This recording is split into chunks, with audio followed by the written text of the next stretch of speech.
Hello, everybody. Welcome to another episode of Tiger Minor League Report podcast here at TigersMLReport.com. I'm Rogelio Castillo. Inside me, I mean, it's been a journey as of sorts because it really is. It's been kind of difficult since Chris Brown has left to find somebody. And all right, Greetings. who's Chris? Greetings. Is that you? That's right. I don't really use that name anymore, but sure. You want to call me Chris? That's fine. What's your new name of sorts? Kontiki. Kontiki? That's right. It means warrior of light. But I like it. There we go. I don't want to get too serious about that. Just been part of my training. Is it like Jedi training, or are you in the? It looks like you're in the mountains somewhere. This is the Kaligandaki Gorge in Nepal. It's the world's deepest gorge. I felt like I needed to go into the deepest hole on the planet, so I did. Interesting. So I believe it's, correct me if I'm wrong, but one of the I think it was one of the Beastie Boys, the late great MCA, yes. Yeah, MCA, also in Nepal and rediscovered himself. Is that correct? I believe so, yes. And then he wanted a free bet, and I'm fighting the same fight, but also I'm interested in talking about minor league baseball. All right. Well, see, you know, the great Zoroaster, you might know him as Zarathustra, teaches us about the duality of man, and there's this Manichaean struggle between light and darkness. And I don't know, I took off for like 6 weeks, so I just felt like I should show up and be ridiculous. So sorry about that. Apologies to anybody who's actually Buddhist. No, it's okay. For our 1% Buddhist audience, we apologize. We respect the Buddhist religion quite a bit. I get to 95% Buddhist audience. Not to mention, I'm not gonna lie, it is rather. I've been wanting to do something like this. I mean, if there was a way to bring you back somehow, some way, this was. I don't know. I just thought it would be it'd be silly to just pop right back without saying something. There you go. There you go. That's not Nepal at all, is it? No, but the winds of Nepal are coming through on the Michigan side of things a little bit as the temperature. My green tea. Ooh, you got green tea. I got no, it's coffee. I was gonna say I got same thing. I got some coffee going this morning. But yes, no, it's nice to be back. Sorry I left. Sorry to leave you hanging. Great work. Appreciate you doing all the hard stuff while I was gone. Yeah, hoping to get back into this in some capacity over the next few months. Well, I appreciate that. And like I said, man, no worries at all. I think next year for 2024, we're going to figure out a way to put ourselves on shifts. That way we're all managing. We all have lives, and it's important for us to remember that. And I think that this year, because of guys like Colt Keith, because of guys like Justice Big B, and we're getting more help. We're actually getting help this next year. So that way we have more of a balanced approach. And also because, same time for Motor City Metrics in November, I'll be missing some time, take some time away to take care of some personal things. And so nevertheless, that's how we roll. So, but yeah, going forward, there's, as far as the minor league podcast is concerned, probably for the off season, we'll maybe do an episode a month here and there. We're going to continue to do this, but mainly our focus, we're going to go to once a week on Motor City Metrics too, as well, back to our Thursday time spot or Wednesday or Thursday time spot, depending on when everybody's free, because I don't see, until there's something going on in the off season, which we'll get to. I'm sure there's going to be a lot of movement and what have you. But Chris, where did you want to start? Because there's a lot of ways we can attack this bird, if you will. Well, I we don't need to go over everything I missed over the last weeks or so, but I did. I basically dropped off watching or paying much attention to everything beginning on September 1st.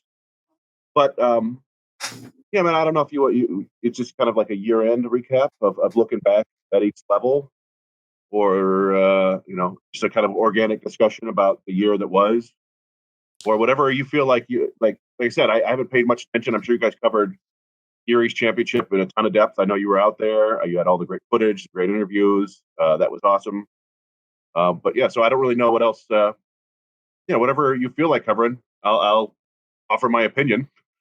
Well, I just want to get your, like, in terms of the year it was for 2023, really. And because you did watch a lot of the stuff beforehand, we did get Brandon Day on talking about his thoughts and where the season, where this team progressed. And I know I sent you some of that stuff from Scott Harris with the end of the year presser, which I thought was interesting because basically he kind of indicated that there's going to be more complementary pieces. There's a couple Rule 5 decisions that we're going to be writing about. And of course, our Tiger Minor League Player of the Year, which is Colt Keith, you can find on the website now. And we'll be doing a starting pitcher, relief pitcher, and breakout player. And the reason why we did a positional breakdown, but that was, I'll start there, Chris, because that was one of those things where as we're doing the positional breakdown, there wasn't really one set position for any of these players because there was, and to be honest, I think there's a little bit of uncertainty there with some players that could possibly be DHs someday. Yeah, apart from the catchers, right, who mostly were playing catcher, and maybe Parker Meadows is the only player who played 85% of his games at the same position, center field. I'm trying to think of anybody else. There were a couple guys who played first base exclusively, I would say, but also a little outfield, so that's not exclusive. But yeah, we're starting to see some of the Scott Harris's stated vision when they hired him reflected in. You see it on all levels, right? You saw it at the big leagues, you see it in the minors too, where guys are walking more, they're striking out less, playing more positions, and they're really in this. This isn't a Scott Harris thing. This is more of a Garco Rivas thing. But we've seen for the second straight year a tremendous amount of positive development among players. We talked about it last year being one of the best years you can remember in terms of players getting better, players, turning themselves into prospects. And we saw it again this year. And we wanted to sit down and compare it at one point, but you could argue that this year was more impressive because we saw guys take steps forward at just about every level and in the big leagues. We talked about it before, I think, earlier in the year, where we didn't have Reese Olson ranked very highly heading into the season. I think he was 16th or 17th on our list because we didn't believe in his fastball. And he got to the big league, and his fastball was pretty damn good. He had his ups and downs, but they kept improving him. And Sawyer Gibson-Long starts the year in Erie, finishes the year. We looked it up. The second most strikeouts through 4 starts in a Tigers rookie history. We interviewed him too, and he told us all the development he did this year, adding pitches in the middle of the season. Justice Bigby, out of nowhere, hits 343. We were texting about this earlier. That's one of the highest batting averages for any Tigers prospect we could find in the last 2 decades. You mentioned Colt Keith. Colt Keith, we had high expectations for Colt Keith. We had him number 1. We assumed he was going to do well. He still was incredibly impressive. I put it in my little blurb for our Player of the Year piece. The second Tigers minor leaguer in the last 50 years. I went back to 1973. Hit over 300 with 25 or more home runs and 100 or more RBIs. Twice in 50 years. So yeah, I think it's a good time to be a Tigers fan. I think things are headed in the right direction for the first time in a while. And we're seeing the waves, the bubbles, I'm going to reach the surface. If I'm going to use the proper aquatic analogy, things are getting there. It's going to be another year or two, I think, before we really see this reflected at the big league level. But the signs are positive down in the minors for sure. Yeah, and it's one of those things too where you look at. Let's start with the pitching here for a moment. Yes, Reese Olson. I mean, Trevor Huth was very high on Reese Olson. We've talked about he was. I know he did somewhat of a minor victory lap there on that. At the same time, I think it was also his secondaries where his secondaries just almost overnight. And this is why you don't check the box score because you looked at Reese Olson's ERA, you look at Sawyer Gibson-Long's ERA in Toledo, and on the surface, it just doesn't look good. But then you do a deeper dive and you see that the spin rate was really good there. And that you kind of, the Tiger, you have to ignore that and look at that as what the Tigers are able to see. And so credit to Ryan Garco and the development staff too, because you have Olson, another guy who stepped up big this year was Kyler Montero, who finished the year strong in Toledo, looked like he adjusted very well and was starting to kind of get the feel for it. Now, whether he is a reliever or a starter is yet to be seen, but it gives the Tigers some options there for 2024 as far as starting rotation goes. And I still think they should get a veteran or two. And Harris mentioned that. He's like, well, I don't know if we're going to go crazy. I mean, I'm paraphrasing, but it sounds like we're not going crazy spending money. In other words, you're looking for complementary pieces or possibly rebuild projects or what have you. There's a couple guys I mentioned last night on the podcast, but that was where another thing too is the relievers. The reliever side, there's a guy that you've been really high on, Tyler Matson, who just dominated the last in the playoffs for Erie. It was basically Alvarez was just basically telling us it was going to him and Blake Hull. He was going to ride those guys to the championship, and he did. And that was something that I thought Erie against a superior offense like Binghamton, who came in with one of the hottest teams in the Eastern League. That's where it happened. Blake Hull and Tyler Matson, these are guys too that the Tigers really like and are high up on. And at some point you could see him in Detroit next year, which does help without spending some money on the bullpen. Now, Justice Bigby, that was something that, we had some people saying, I'm not going to say who names, but bat pip luck and all that, but it was actually legit numbers. And he had a single last night in the Arizona Fall League. He's doing decently in the Arizona Fall League. So I think he walked to Arizona because he's got one strikeout and 7 walks right now. He's turned into like Kevin Youkilis out there in the Arizona Fall League. So yeah, to get back to the pitchers, one of the things in you always hear people talk about, you hear pitchers, you hear coaches talk about like, hey, trust your stuff, right? Trust your stuff. And you sent me that, I want to say a couple weeks ago, you sent me a tweet about fastballs, the velocity of fastballs right down the middle. If they were upper velocity, performed better than lower velocity fastballs in the corners, right? It's because stuff wins. Stuff wins. And I think we saw earlier in the year, correct me if I'm wrong, but I think early, like April, the Tigers stopped having their pitchers try to hit the edges. They just told them to basically have to set up in the middle and let the pitch do its, not that they were trying to throw it right down the pipe, but and I think we've seen that throughout the minors where you just with Olsen, you talk about, all the stuff is great. Just throw it. Throw strikes and let it work. And Montero's a guy with really good stuff. We didn't talk about Troy Melton and Jackson Jobe, who both made pretty substantial improvements this year. You can kind of count on one hand the number of players who stagnated or got worse this year, which is a pretty good sign. Not just players, but the prospects. One's top 20 types. There are a couple guys who didn't necessarily blow up, but everybody else improved in a way that I think is promising. Yeah, especially because I think that the Tigers did a really good job of starting to kind of weed out the guys who are not performing. I mean, basically, if you're on the Tigers development list, you're pretty much one step away from not having a job anymore, essentially. And with the exception, there's a few exceptions to the rule this year, like Gage Workman, who worked his way back up to AA and started in the playoffs based off his experience. But beyond that, it was really, I think, the biggest step forward as far as even from a guy like Ty Madden, for example. Madden on lefties has a hard time establishing that fastball in the inside part of the plate. You need to do that because lefties have been hammering him. But there was a point of emphasis that you look at some of his stuff from August on after. Sounds like a Counting Crows album. But you can tell that there's something that the Tigers have an emphasis on game planning and working those things out, because there's certain times or sequences on the big league level and on the minor league level. And we've talked to some people about this.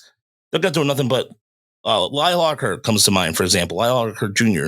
When we asked him about his split finger or a pitch he was developing, he told us he was working on a split finger. And that's what caused that kind of different look to him where we thought it was maybe something else, but he was just saying that the Tigers had him work on a splitter. And that's another thing too, Chris, the emphasis on changeups and cutters and the Tigers saying, hey, look, here's a game plan for you. I mean, Sorty Gibson Long hadn't thrown his changeup since what? Did he tell us since high school? I think it was. Well, I don't remember, but yeah, I mean, it was definitely they needed him to work on that. He added the cutter. He added a two-seamer, I think. Yeah. So yeah, that's another point that they really are giving these guys. They're giving them a lot of homework, basically, trying to make them better. They're not just sitting there and waiting for the results. And you said most of these guys, and it's not surprising, right? They're professional athletes for a reason. They are excelling when they've been challenged or been given stuff to work on. And again, it's just kind of night and day from what it was like in the system 5-6 years ago when guys are kind of left to their own devices, try to figure things out. Now, when you let guys do that, you're going to find the special ones, like schoolboy, right? Who just are so determined to be good that they figure it out no matter what. But you're leaving a lot of guys behind. I mean, that might be a fun project one day is to look back and say who might have really benefited from this development staff. But we're not looking that far back just yet. Yeah, and there was something that I brought to your attention when you were gone that about Wilmer Flores, who's been working with his own people, and he's in the Arizona Fall League. He's been so far he's been pitching oddly enough out of the bullpen, which kind of makes me think that possibly he could be ending up as a possible person out of the bullpen. He's so far in 2 games, 5 innings of work, 5 hits, 1 run, 7 strikeouts, and more importantly, no walks. The velocity is still the same, but Flores was, I mean, as far as he got to start in game 1, didn't do too well. And I think this is, I mean, you just come back from injury. So it'll be interesting how they use Flores going forward, whether he's going to be a bullpen arm or maybe even, dare I say, trade bait for something. Well, it's possible. I mean, that's one of the things you talk about. You mentioned Scott Harrison. They're not going to spend a ton of money. You know, makes you think of the Orioles, right? Who won 100 games. They didn't spend any money and then made a couple small trades and then got swept out of the division series.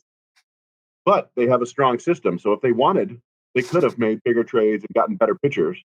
And there's an argument to be made that, hey, you can survive that way. You'd still like to spend some money. The Rangers, I think, are pretty happy with the money they spent. Corey Seager walked more than Justin Bigby. But yeah, so with Flores, I was checking. He's still sitting like 92, 94. He'll touch 96. The 2 breaking balls are still there. He's working on the changeup. So he doesn't seem, he's one of the guys I would say has stagnated this year, right? He began the year on top 100 list and struggled at the beginning of the year and then found his footing, but never really dominated in any capacity. He was not striking guys out. Just didn't look as crisp. And then he got hurt. So it's he said, prospects don't always move in one direction. They don't always improve. They sometimes they fall off the map. But it's encouraging, I guess, to see him out there. He's kind of working as a tandem starter with Job. I think Job's gone 4 innings in his first 2 outings, or 3 and 4. So it's good to see him out there performing, right? That's a hitter friendly environment. So if he's not giving up a ton of bombs and not walking guys, that's a good sign to me. Yeah, and that's where especially some of the competition he's facing, there's a lot of good prospects out there among, like, in terms of like top 100, it's just, you look at guys like Harry Ford, Jacob Marcy, who's having a really good start. Andres, local kid too, right? From Midland? I know he went to, or no, he's from like Dearborn or Redford or something like, right? Yeah, I believe. Yeah, I think he's from my neck of the woods. Yeah, I think. Yeah, my neck of the woods actually. So yeah, he was born in Dearborn. So grew up in Dearborn. Hell yeah. No, I mean, like, there's Peoria is, I believe, undefeated too. So to go out some against, like, there's Wes Clark too. That was some good pop in his bat. I was surprised, and there was another bat too that I really liked. That I was AJ Vukovic. Yeah. That's a guy that's impressive. There's a lot of guys you can look at, and as far as there's a couple guys like RJ Pettit was a curious choice to put on there. Nothing wrong with that. I'm sure there's just probably get some more relief work to see what he has. And Tanner Colheap, which is the first time, I think correct me if I'm wrong, Chris, this is the first time we've seen him extensively pitch, have we? Yeah. Well, he showed back up in July in Lakeland. Yeah. he pitched. I think he pitched like 19 innings total with the Flying Tigers. So this is definitely a challenge for him. And we've talked about it many times. You emphasized it back when Michael Fulmer was coming back that not everybody comes back from Tommy John surgery throwing strikes at a great rate. And I think that's his problem right now is he doesn't really have command back yet. So he's been getting beat up a little bit, but I'm sure it's good. It's a good, the Arizona Fall League's a little bit like, I treat it like the way you treat guys, how they perform after they've been drafted. They do well, it's awesome. If they don't do well, you just go ahead, it's a learning experience. Like you don't get too upset if he struggles. Yeah, and that's the way I look at it too with him. And as far as what his future is, and I remember talking to Jeff Pontus at Baseball America about this and how much upside there is. So who knows? He could be in the next Tanner Coley conversation next year when we end the season. So yeah, I wouldn't shock. No, but we weren't talking about Blake Holub and Tyler Madison at this time last year, really. I think, although I do think Madison was in the Arizona Fall League. Yeah, I think we were. Yeah, Tyler Madison. I think we were kind of early on. I'm pretty sure you were early on him. Well, I'm sure we talked about he was a fourth round pick, I think. So, but he wasn't who he is now. A potential big league reliever next year, right? So, yeah, it's Cole was in the same draft, but he lost that year to the elbow surgery. So, give him time. And it's not, like I'm gonna write about this when I do the reliever of the year piece, whatever. But there's not. I don't think there's like a stigma. There used to be a little bit of a stigma if you were just a reliever in the minors. Like, because most relievers, effective relievers in the big leagues are failed starters, right? But the way that they maximize pitchers now and the way that guys just throw with full effort, you can develop a pretty nasty reliever from jump in the minors. Case in point, your guy from Philly, Ryan Cookering or whatever, right? Like, yeah, he's been awesome in the big leagues and he was awesome all year in the minors. And I'm pretty sure he's just been a reliever his whole career, but maybe I'm wrong. I believe he has been. I'm looking him up right now, actually, because I believe he's coming in now. I believe. Nice. For that reference, by the way, Johnson. Yeah, from the Masters. He's been a reliever the entire time he was he's been in the Philly system. Yeah, there's nothing wrong with that. Nope. Anymore. And there's another guy like Freddie Pacheco, for example, who the Tigers signed and stored away, and not sure where his fate is right now at the moment, but I'm sure we'll hear something about that soon. But yeah, I look at the Phillies, and even to a certain extent, I think the Marlins too has done a really good job with that. The Diamondbacks. I mean, the other day when I text you, I know you haven't really been paying attention to Diamondbacks baseball, but but if I told you that the situational lefty out of the bullpen that was coming in a big situation was a gentleman by the name of Andrew Salafrank, who by the way, their AA affiliate Armadillo won the championship this year. He came in a very tough situation and got some clutch outs against the Dodgers. The Diamondbacks have a chance to go to the NLCS. Amazingly enough, I believe they play tonight, or excuse me, it would be technically Wednesday because I don't like dating ourselves on the podcast. But yeah, it's crazy to think that. And there's of course Joe Matsupply, former Tigers, in that bullpen, but this was a team that had Andrew Chafin to start the year as a situational lefty, and now you have guys like him and another guy didn't they trade him away? I believe they did. To Milwaukee, maybe. Yep, he got traded to the Brewers. Yeah, that's what happened to him. He got traded to the Brewers, and then you bring in guys like there's of course they tried out Anthony Mezwick, who got traded to the Yankees, and then there was a name on there that Jason, guy who's with Tampa for a little bit. Now I'm drawing a blank all of a sudden on his name. I said it on the podcast last night because he stood out because he was a guy who came in a very clutch situation, but allowed them to set up their bullpen better for guys like Paul Seward, the closer. I think it's, man, I'm drawing a blank now. Damn it.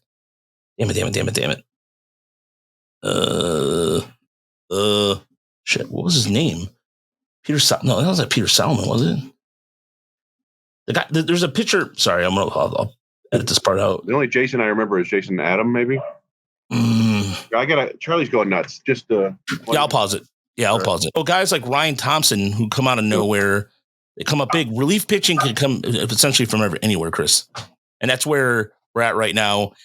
And that's going to be something that you're going to see a theme going forward with a lot of these teams. And right now, the biggest takeaway that I got from the Tigers in terms of developing his arms was interesting enough. Like, remember we were talking about this early in the year. They had an innings limit on everybody, and people were like, well, "What's going on?" And it threw a fit, but it ended up paying off. Yeah, I mean, I can't think of anybody who like it really. The only thing that was kind of curious was not using Job in the AA playoffs, right? But that I don't think that was an innings thing. That was just an org decision, right? I don't think anybody ran into their innings limit. I think Herder. I don't think Herder missed a start all year, right? And ended up with. No, I don't think he did either. And there's another player, and we did our award voting, and yeah, I was a little miffed. Why? I don't. Well, I mean, that's the one I'm going to be dropping tomorrow. Jackson Jobe is our winner. Well,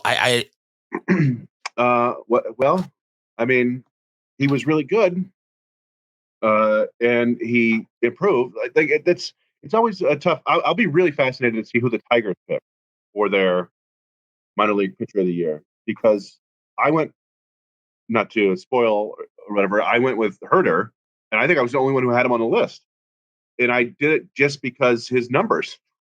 I'm looking at it now. I want to say he led the team in FIP and ERA among all starters. And I was also I talked about this with you. I was giving him credit. I was giving Gibson Long credit. Gibson Long, I think, was my second or third for how well he pitched in the big leagues, because I feel like that counts, right? That's kind of the whole point. Then I gave Herder credit for how well he pitched in the playoffs. It's like, what, 14, 20 scoreless innings, something crazy like that. Like, but Job is arguably the most talented, right? So you can make a case for that, and he was really good. He was fun to watch. I think he had maybe one subpar outing when he came up to high A, and then he came up to AA and was good. So I don't necessarily have a huge problem with it. The only issue is that, yeah, like you said, Montero threw 127 innings. Herder and Madden were 118. O'Loughlin 124. Carlos Pena 110. Wilkel Hernandez 106. And Job was like 60. Yeah, and I think that matters with the starting pitcher. It's not through his fault, right? He got injured, but staying healthy is a skill, and I just thought we should reward. I felt personally that I should reward the pitcher who did it all year and pitched well all year. But this is what happens with democracy, right? You have multiple people vote, and sometimes you end up with something you don't necessarily love. By the way, Brent Hurdler provided one of the best pieces of audio that's going to go on the board here soon. I don't know if I played this for you or not, but I don't think you did. I'm eager to hear this. Here it is. I don't know what's going on, but I love here in Pennsylvania. That's him? Yeah. Oh man, that's outstanding. That's like, let's hear that again, because that way I want you to get the full facts. I don't know what's going on, but I love here in Pennsylvania. That's me going, hell yeah. Yeah, that's right up there with, who is it? Was it Travis Kelce yelling at the Cincinnati mayor, and yeah, the one guy, USA #1, love it or leave it, love it or leave it, USA. Yeah, that's one of the best pieces of audio out there. But yeah, I voted for Montero, and no respect for Montero. Guy led the team in strikeouts, the entire system. Yeah, so, and that's the thing. Like Montero was awesome. We were hyping him up pretty quickly. He climbed from high A to triple A, which is no small feat. The only thing that held me back a little bit was his ERA. But yeah, he led the league, led the team in innings pitched, strikeouts, batters faced. Yeah, like he became an absolute workhorse this year. And the strikeouts were awesome. The walks were pretty low. It was just his ERA took a bit of a hike when he got up to AAA, which is understandable. But yeah, I think I feel like I must have had him in my top 3, but maybe I didn't. I don't know. It may have just been from the ERA. Yeah, but I mean, look at his FIP. His FIP on the year was 3.80, which is pretty good considering that adjustment to AA to AAA. So yeah, I'm sure AAA especially is a really offensive environment. It was at least this year, and AA too. I honestly, they're both pretty tough. So yeah, that's always a juggling act there, where you're, how much, because Troy Melton, I think led the team in ERA among pitchers with 60+ innings, at least among starters with 60+ innings. But it's all in A ball, and it's like, well, how much credit do you give a college guy? Like, you don't ding him necessarily for that, but if you're comparing 2 pitchers, I would probably give it to the guy who did it at the higher level. You basically that with any prospect, right? I'm trying to compare 2 guys. Show me, give me the guy who did it at AA, AAA over the guy who did it in low A. But I don't know. Yeah, it's fun to have an argument, right? It's there are a handful of pitchers who deserved it this year. So no, and that's why I'm glad that we had like somebody like Scott and Brandon, because Brandon's been covering the minor leagues all year, and we've talked to Scott quite a bit because Scott also injects the minor league stuff in his daily Locked On Tigers podcast. So that was important to have those, and also Jerry too. Because shout out to Jerry. By the way, shout out to Jerry. Absolutely, Jerry's a beast. Yeah, I mean, again, like, I thank you for keeping things going while I disappeared on my spirit quest. But Jerry, Cameron, you, John, like everybody who kept the stuff going, I appreciate. Yeah, good job. Now I'm back now. Now you can all leave. I'm back. No, and it's just seriously, props to all those guys too. I mean, John, especially when I was really focusing on the last couple weeks in Erie, and those guys have done a great job. And also shout out to Sawyer Gibson Long's mother, who sent us a really nice. All right. Yeah, she sent us a very nice note. Yes, and thank you. And we had a really good phone conversation a couple weeks ago, and it was really inspiring to hear her talk. And it was. Nice, that sort of stuff is awesome, right? We talked about it before. It's very cool when people say hello to us, and it's very cool to hear from parents and family members who appreciate this stuff, because we do it for fun and we do it to care, and it's nice to know that they appreciate it for sure, because that helps keep you going sometimes. Yeah, and we had a lot of parents that came up during the Erie series. Mr. Magno came up. The Jerry's parents asked, like, "Well, where's Chris?" And it was just funny to hear some people asking for you and all that. It was actually really cool because, well, and it's not just like we talked about Dane Meyer's mom last year. It was very cool, very nice to us. Yeah, it's awesome. It's kind of a community of itself, and it's nice to be a part of it. Definitely, and we definitely appreciate that. But getting back to kind of the last couple really thoughts about the season, as far as guys in terms of increasing their stock, I know Jace Young had a better split than he did in AA versus high A, and he's seeing some time at third base because the Tigers are trying to figure out exactly what to do at third base, because I still think they have no idea long term what they're going to do. But beside him, but there's a guy that this is something that I don't know if I shared this with you or not, that Sky Harris is really high on Brady Allen, who ended the season in AA. And defensively, I think he saved the season for West Michigan, because as we discovered, Roberto Campos needs a little work out in the outfield. Yeah, I mean, that's we haven't talked much about West Michigan. They had a really good year again, really great second half. It came just a little bit short of the playoffs, unfortunately, for second year in a row. But part of that was losing a lot of really talented players, right? They lost Justice Bigby, Campos got hurt, Hao-Yu Lee got hurt. But Brady Allen was a really steadying force for them as soon as he came up. Was that late May? And yeah, you could count on him to make 2 or 3 great defensive plays per series. leaping catches at the wall, running catches, diving catches. He's a really good corner outfielder who I think they had play a little bit of center field. I think he's probably not quite fast enough to handle that at higher levels. But yeah, that helped a lot. Campos was kind of swimming out there. We saw some good things from him early, and then a lot of just a guy who didn't look terribly sure of himself. And we never, as far as I know, we never got clarity of what happened to Roberto Campos. He played his last game, I want to say August 5th. And not a peep since then. I thought maybe he would be an AFL guy, but so hopefully it's nothing crazy serious injury wise or otherwise. He was. It's tough to remember that he was like 19 for the first half of the season, right?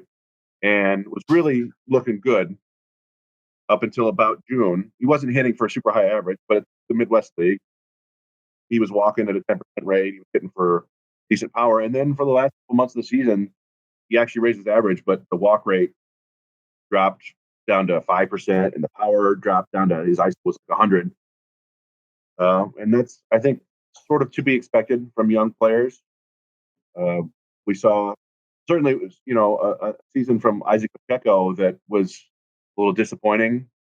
Although we did talk a couple weeks ago, what was it? His final 3 or 4 weeks, final 5 weeks, something like that. He hit really well. It was like 280 plus with power and getting on base. Maybe that's maybe something clicked for him. Maybe it was just the end of the season and he was catching up. Like guys from low A were coming up, and that was more his level this year. But yeah, I think just to get back to Brady Allen, he did have a pretty strong year. It kind of got, I think, I wouldn't say he went unnoticed, but he came from a different system, came in the middle of the year, split time at high A, and then at the very end of the year was with Erie and only played 7 or 8 games, and really wasn't factored into the playoffs at all, because that's a pretty big leap. We saw it with Josh Crouch last year, where he came up at the end of the year and he was struggling too. He did hit a big home run, but they basically stopped playing him down the stretch because they needed somebody who wasn't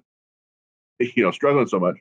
And so I think that's what happened with Brady Allen. But I expect him to start in Erie next year, and it wouldn't shock me at all if he puts up pretty good numbers. I do think there's a little bit of swing and miss there in terms of with breaking balls. It kind of reminds me a little bit of like Andrew Navigado, where he's not going to strike out a ton. Like the percentages isn't going to look bad, and he'll walk and hunt for power. But advanced pitching, I think, can get him.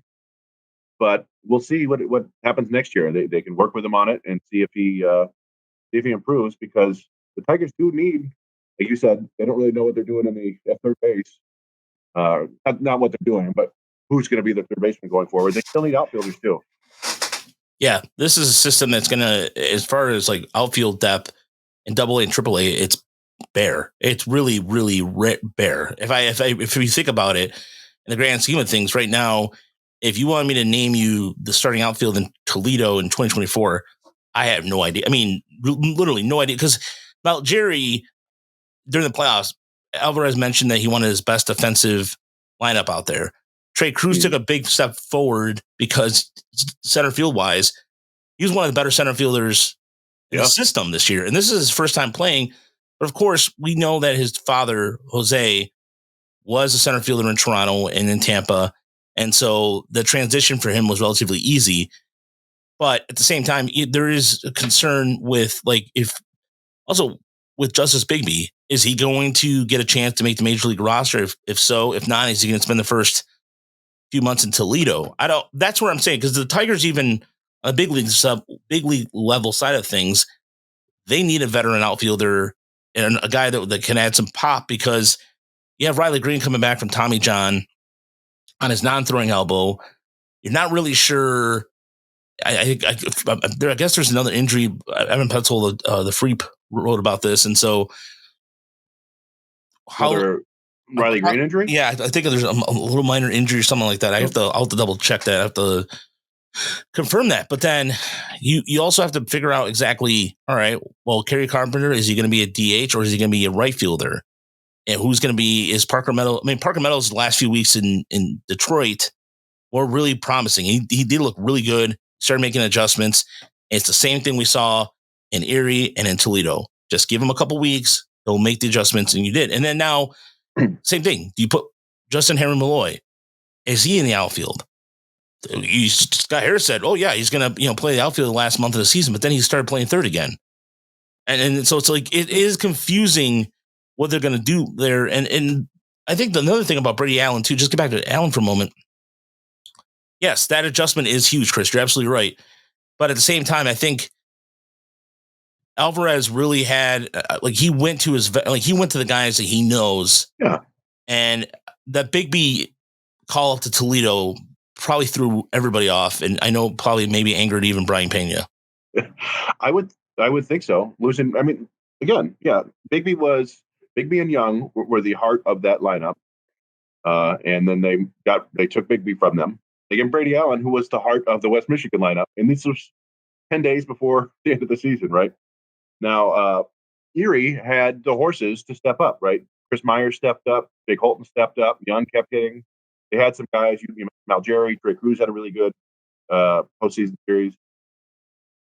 West Michigan just didn't have the depth. There was nobody able to come up from Lakeland to help them like that. They got some interesting players from Lakeland. Seth Stevenson was an on-base, stolen base machine, but they didn't really have anybody come up there to really drive the ball. They're still relying on Austin Murr, and Luke Gold did some nice things, but he's not, he's more like average pop, average hit. Like, so that was tough for them. So definitely losing Brady Allen. But and we talked about this, like, of course, Scott Harris is going to like the guy that he traded for, right? Yeah, of but course, right. We also, a lot of the things we heard earlier in the year, right? Scott Harris seems to be high on Clear Gibson Long. Scott Harris seems to be high like Connor Mancero. Like, as the season wore on, it was like, well, those guys are actually pretty damn good. So maybe he sees something that's worth considering, maybe putting him on the back of the top 30 or something like that. We'll see. I mean, same thing with Elijah Alfonso. Yeah. This is a guy that we've talked about numerous times where we're not really sure in the grand scheme of things where he fits because he has problems throwing guys out down, getting but according to some of the data that we've heard about, that he is one of the second best framers in all of high A. And he had a really good playoffs. 4 or 5 games in the double A, came up with a couple opposite field hits, well-timed hits. And the Erie's catching depth was depleted. I mean, after Dingland got called up, Julio Rodriguez hit the IL. They had to the point where they had an org catcher at some point as a backup. I mean, Erie all year long has been struggling with, like, when we talked about this before with Josh Crouch, he was having a hard time framing, but Alfonso just came in there and looked like a veteran. I mean, you look at the bullpen and look at the Seawolves in the playoffs. That's a guy who's just got to double A, and he was able to just command the staff that quickly. Yeah, and one of the so we've known about Alfonso for years. He's been on some top 30 prospect lists, and it's always been like, well, is he agile enough to catch? Is there enough pop in the bat? But the one thing that's always stood out about him is his approach at the plate. He's got plus contact skills, like not necessarily hard contact, but he's a guy that he's always going to be among the leaders in swinging strike rate.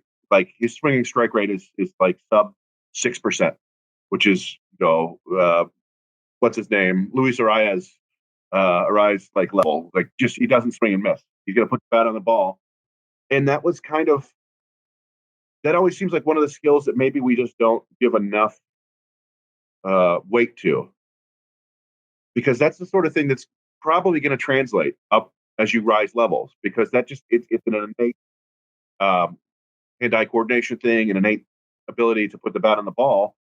And so if he has a little bit of pop, he can put the bat on the ball, and he's a great framer.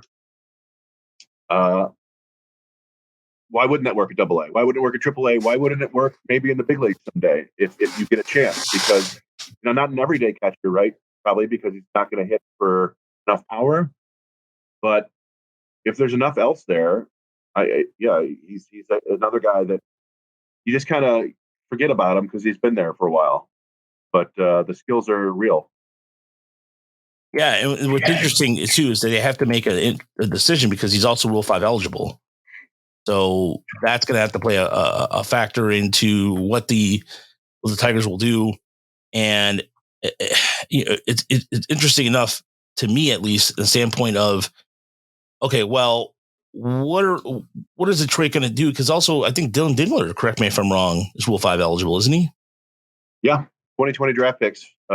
Any college player taken in 2020 is Rule 5 eligible, and high school players taken in 2019.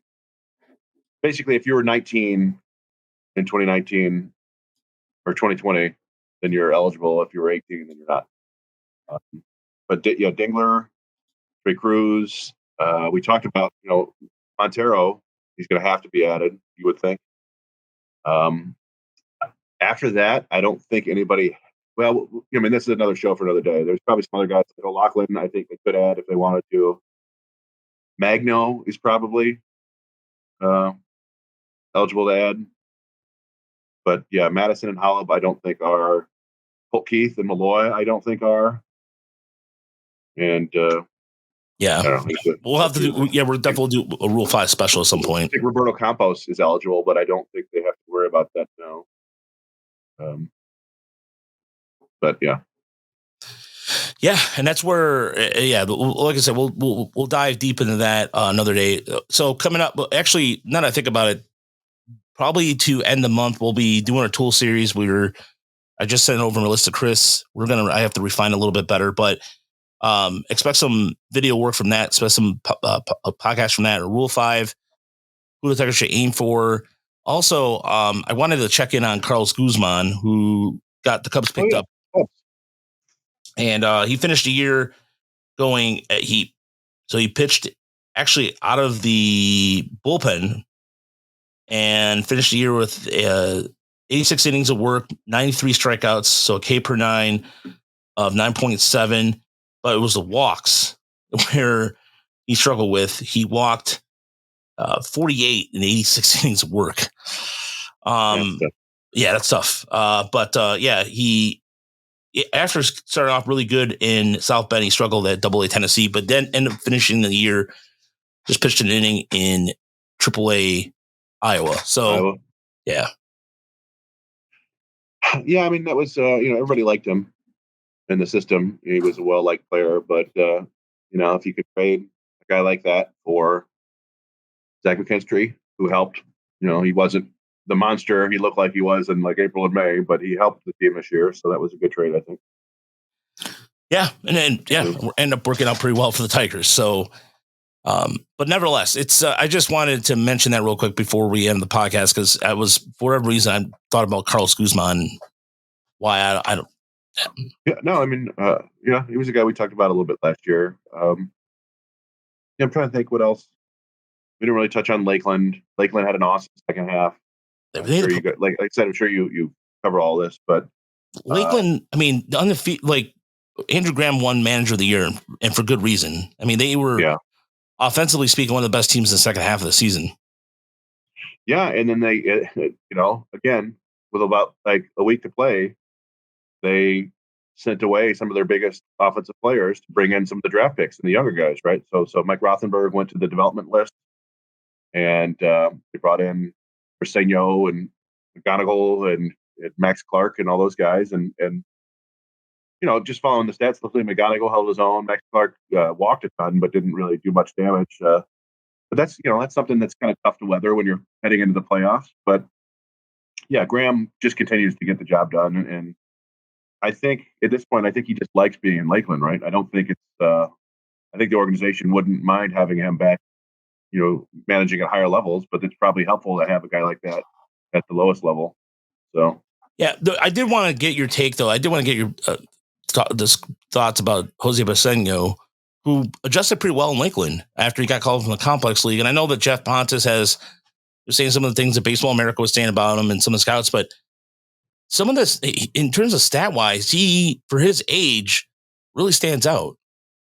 Yeah, he was very impressive. His numbers were great in the Complex League, and he came up, kept hitting, and kept walking, I think, and was a lot of doubles in Lakeland. But yeah, like the performance is awesome. He's a big, strong kid. we have to factor in what Jeff said though, is that it looked like it was strength over bat speed. It looked like it was a funky setup. It's not. Scouts take this into account because there are things that matter at higher levels where like maybe he's just eating up on less advanced pitching right now, but all you can do is ask for guys to perform at this point. He's physical tools are going to be the physical tools. He's not going to turn into like a speed demon or something like that. And it sounds like he's probably not a catcher, but the organization could use hitters at every position, right? And if he's first baseman and he hits, that's awesome. So he's another guy that kind of, I mean, we paid a little bit of attention to him last year because he was one of their higher dollar signings in the international market, and he performed well in the Dominican Summer League. But he kept that going this year, and that's a good sign because that doesn't always work out, right? The numbers from the Dominican don't always translate to stateside. Yeah, and that's where I think here's where I have the situation came back to haunt Lakeland. They didn't have enough pitching. I mean, Jaden Ham, who was just drafted, Jaden Ham looked really good. I mean, he was impressive. And I hate to say this, but outside Melton, starter wise, he was probably one of the better starters, and we didn't really see much of him post draft. So we kind of have to wonder where he'll start the season next year. I mean, if he starts in Lakeland, the Flying Tigers rotation should be pretty good. And also, there's some guys who put up some decent DSL numbers, but again, how's that going to translate to the Florida State League? We don't know. But I think that one thing that does concern me outside of Double-A, or even, I mean, I think the Tigers can go as deep as Carlos Pena. You could talk about Lucio Hernandez finished a decent year, but when it gets to low A, that's where the pitching is kind of right now, I think, a question mark heading into 2024. Yeah, it seemed like for much of this year, it was kind of late round draft picks from last year or unsigned or undrafted free agents, your Garrett Apgar types, right? They did sprinkle in some. Carlos Marcano had a solid year, and they were using guys like Marco Jimenez and Ulysses Campos, who are relievers, but they were, they're future relievers, but they were using them as starters. There are, some interesting names to consider next year. The one guy might breakout pick this year, who did not break out because he was hurt until the middle of the year, was Joe Adamets, who's got a really interesting, he's a lefty with a really interesting changeup combination. I think he might start the year down there. And then you've got draft picks, right? You might get Wilson starting in Lakeland next year. You might get Andrew Dunford. I don't know if they're going to have Jack Diaz as a starter. And then there was the other, the couple of the pitchers they took. I'm forgetting their names, but like the 9th round pick out of Missouri State and the kid from UConn. So they added a few arms this year that I think we'll probably see in Lakeland beginning of the year next year. But it's kind of a guessing game right now. Who's going to step up and who's going to pitch well for him? I think like you said, I think it wouldn't shock me if they start Ham there. But based on the way he pitched, he seems probably ready for high A to be in next year. Yeah, and then you have a guy like, it's been interesting too. The Tigers turned Moises Valerio into a pitcher. Oh, the catcher? So, yeah, he ended up pitching towards the last part of the season. Yeah, it was something that I caught my eye towards the end of the season because he's been, up to this point, he was, or maybe, no, never mind. Maybe he just appeared in relief. I don't know. It was just weird to see him there. Forget I said that. I'll also have to edit that part out. Maybe he just did like a bullpen or, yeah, it could have just been a blowout. A blowout thing. A guy, here's what I was looking at. Another guy that's in complex league / lake. As far as where they're going to get some help from even the Dominican League, there's a series of pitchers that finished strong. And the ones I was referring to was guys like, I'm trying to think of the names here. They have Victor Pena. But again, until they see him stateside, there's no real idea. Franklin Paulino, there's, what do they have with guys like that? And even like, I'm trying to think of Henry Montanella, Edwin Moreno. A lot of the guys, there's just these guys where we have no earthly idea what they're going to get. Yeah, and we were able to get eyes on some of the guys in the complex league. This, it's tough to say, but a lot of them, they're mostly guys from the Dominican and Venezuela. They're Latin kids we don't know anything about. And so until you see them pitch, you really have no idea if they've got good stuff. But there was one guy, not a starter. I think it's Yosper Sanchez. Is that right? That Sanchez, yeah. We saw, like, he popped up in one of the complex league games, and I want to say he came up from the Dominican this year. Like, he was in the Dominican, and they sent him the complex, and then they're like, oh, man. Because he was sitting, like, 96, 98 with a pretty interesting slider. I'm like, wow.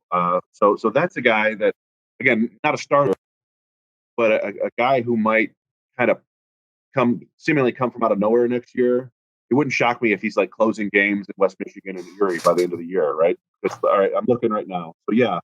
Yeah, he was a guy who he was with the Rangers originally too, right? Oh, yeah. I didn't even realize that. So, yeah, 2019, 2021, the Rangers. This year, so he's 22 in the Dominican League. Too good for that. But 15.7 strikeouts per 9 in 22 innings. They sent him, and he made it up to Lakeland, where, in 5 innings, what did he do in 5 innings? 5 innings, 4 hits, 1 run, 6 strikeouts. But the stuff is interesting. So it's, it's a guy like that who comes from out of nowhere and suddenly is closing games. You're like, who is this guy?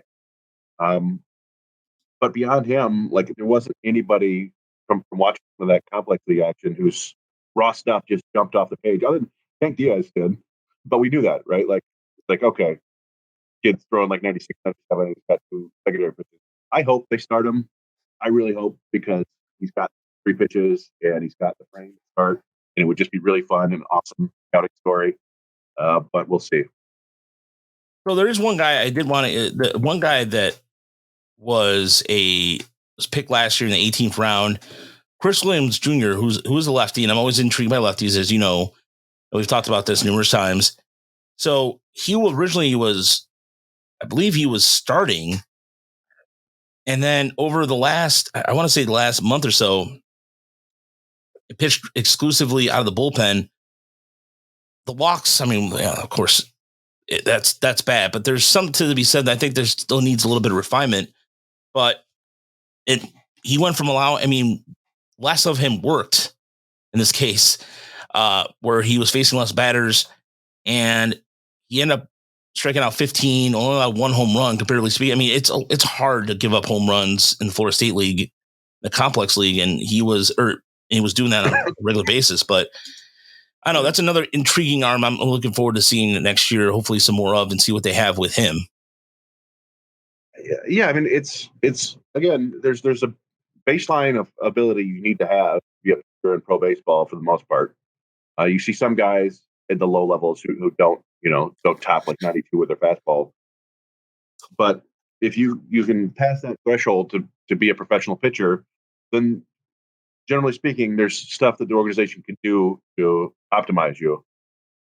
We talked about it. We mentioned Blake Holub. Blake Holub was a 2-way player in college. He looked like an outfielder pitching last year. Couldn't throw strikes, and this year threw a ton of strikes and made his way up to Double-A. So it's you never know what kind of leaps guys will take. And Williams has a really interesting story too, because he was a guy, seemed like he was trying to hit for like 6 years. He went to like 4 different colleges trying to hit, and just kind of accepted his fate as a pitcher. So there might be more, on the treads there, if you will. Like, there might be more to develop there than you might think. So yeah, he's a fun name to mention. There were a couple of pitchers they took in 2022. I mentioned Adamets. There was a kid from Kentucky. I don't know if it was Cole Stepp or the other Cole. There was another Cole. Some guys who didn't pitch a ton this year that might pop up next year. We'll see. And then, you never know with some of the other draft picks from 2021. Like, does Garrett Burhan have another level that he can reach? What about, was it Jordan Marks? Like, can those guys continue to improve and get better? It's, the odds are that somebody is going to come from nowhere next year and be a really interesting prospect, because we've seen it the last couple of years. So it's kind of fun to try to pick out who it might be. Especially a guy like Joe Miller, who was, he struggled, but in the last half of the season, as far as starters go, last 35 innings of work, 2 home runs, ERA of 2.80, batting, opponents only batted 259 against them. That's another lefty for you too, right? Yeah. I believe, yeah. And yeah, he's a guy who was just throwing nothing but strikes, 64% strikes. So that's another guy to look out for as far as perhaps maybe just what he's going to do. And hopefully, I mean, again, after August, September, he got better. And so this is where these are kind of like the, let's say gems, but rocks, if they come gems. I mean, I'm using a crappy analogy, but that's where getting back to really wrapping up about Lakeland and the complex league. This is I wish where we had, like, next year, Lakeland's going to have cameras the entire time. So we'll get that, and that's going to be great.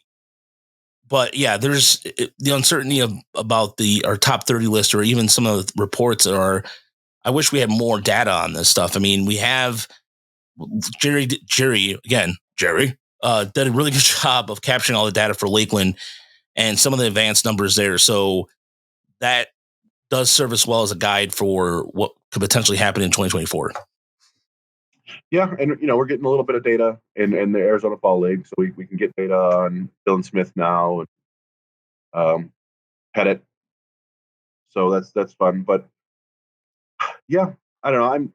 I'm excited. It's kind of, it's tough to imagine a better minor league season next year, just because given the breakouts, the high draft picks working out. But who knows? Maybe Max Clark goes absolutely bonkers next year and hits his way to AAA or something crazy, right? Maybe Erie wins again and Toledo wins the title, and it's just there's a lot of possibilities. I don't think we're going to get another Justice Bigby level out of nowhere breakout, but you never know. So we didn't think we'd get one after Kerry Carpenter, and Bigby had a pretty awesome breakout of his own. So yeah, it's exciting. It'll be fun following what's going on in the off season. Sometimes people sneak into Instagram and find these players working out at certain places that throwing 105 miles an hour or something silly like that. But yeah, I'm eager to eager to see what happens next year with a lot of these interesting players.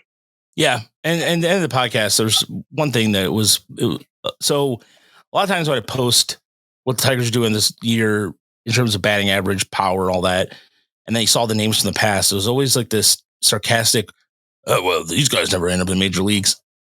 Let me just preface this and we'll go. And then if you want to add something to this, please do so. The past, those names that were mentioned on there, if you look at it very closely, it was one out of entire sea of players in a year.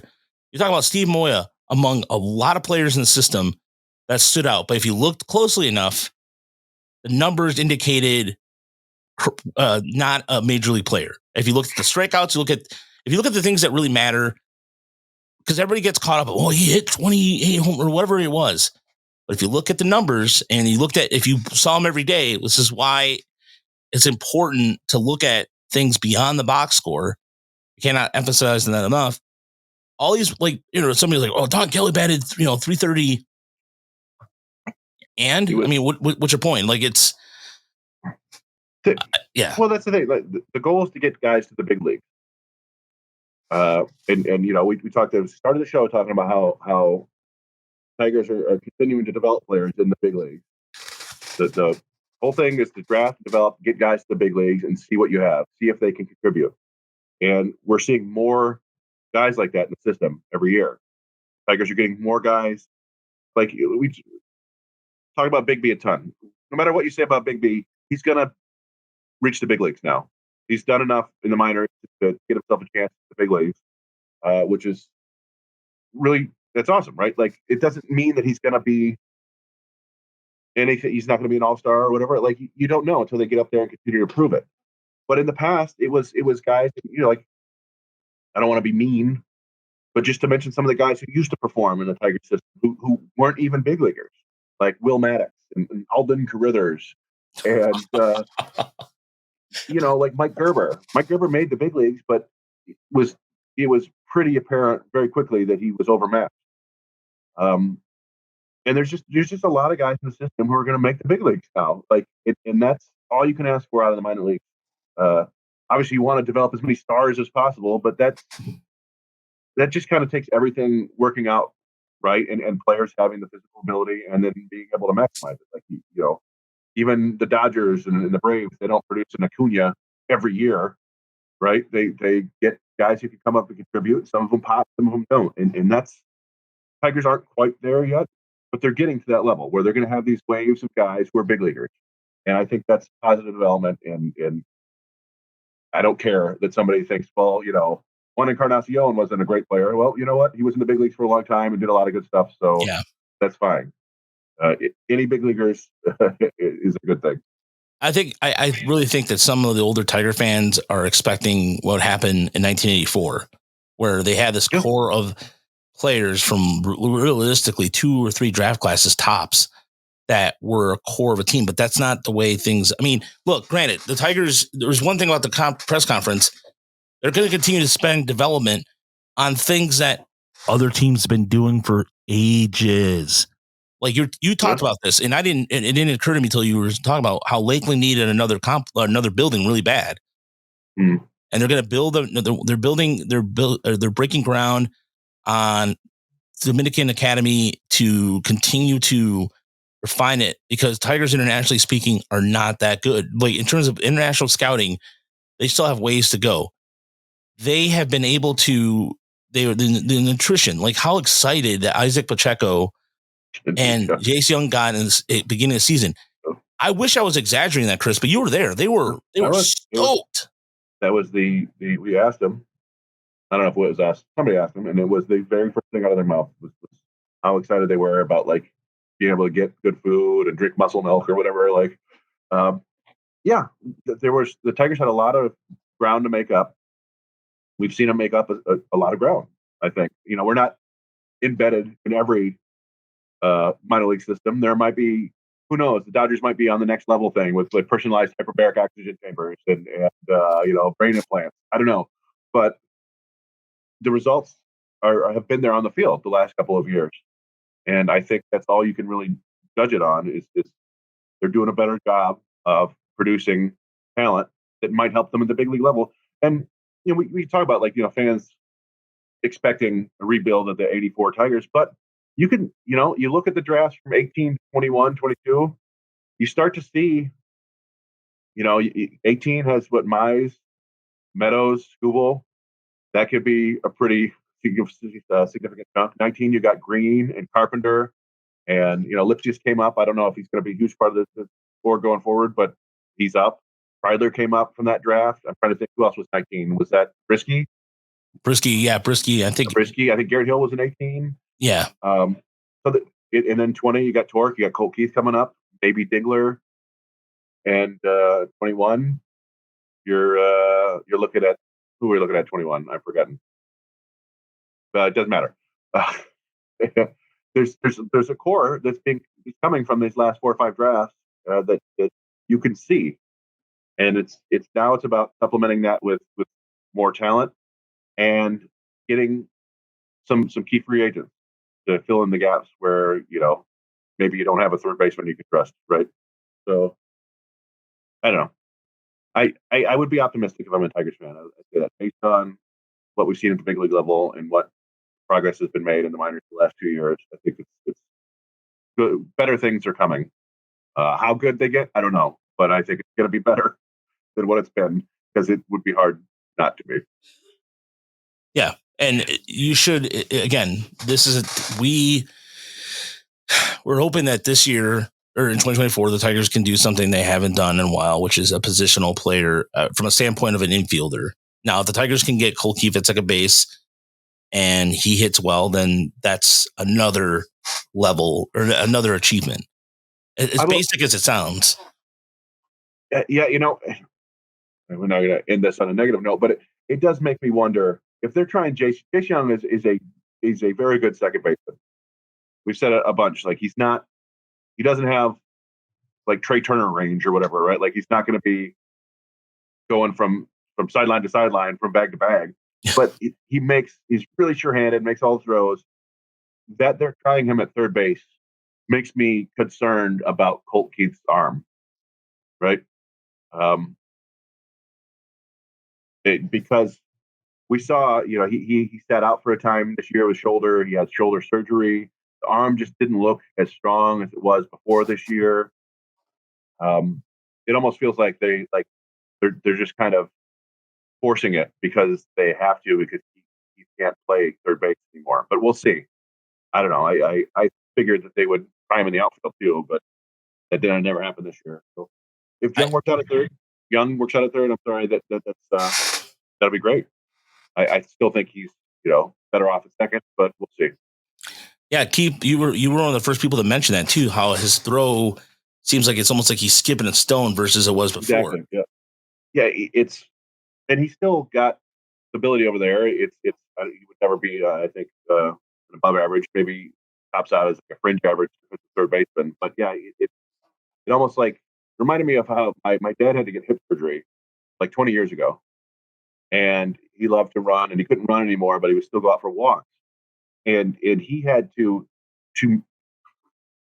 like swing his leg out like he was an ice skater or something. Like he would try to do some sort of top spin just to walk, because that was the way it wouldn't hurt. And so it reminded me of that, like the Colt Keith's throwing motion. It almost felt like he had dropped down on purpose, throwing like that, because otherwise it would hurt. Again, this is tons of speculation, but you put the context clues together, you see how it's looking out there, you see him not playing third base much, see them moving Young third, having Malloy back at third. It makes me think that, I think Colt Keith is probably a second baseman going forward, but we'll see. Yeah, just don't call him an outfielder. That's all we know. All right, so go to TigersMLReport.com to check out all our great content. So Thursday, we'll have the starting pitchers, and then from there, relievers, and then the breakout player of the year. So stay tuned for that. The breakout player should be no surprise to anybody. Although we did get some votes. It was interesting enough. We got some votes that was an interesting vote too as well. I mean, again, there are a handful of players you could argue that really broke out. We've talked about them all today, so we don't have to. That should be a fun one to put together. Yeah, definitely. So thanks for listening. Thanks for watching. If you're watching us on YouTube, and like I said, we'll be periodically doing shows here and there, as we're going to be doing a tool series finally once and for all. I'm glad that we're going to be doing that. We're also going to be. There's going to be a Rule 5 show. So if Chris right now is going to go clean off his feet because he was in the pool and just walked like a Proclaimer song. And if you're hearing the music, that's a therapeutic music he's been listening to. And we'll talk to you later. Have a good night, everybody.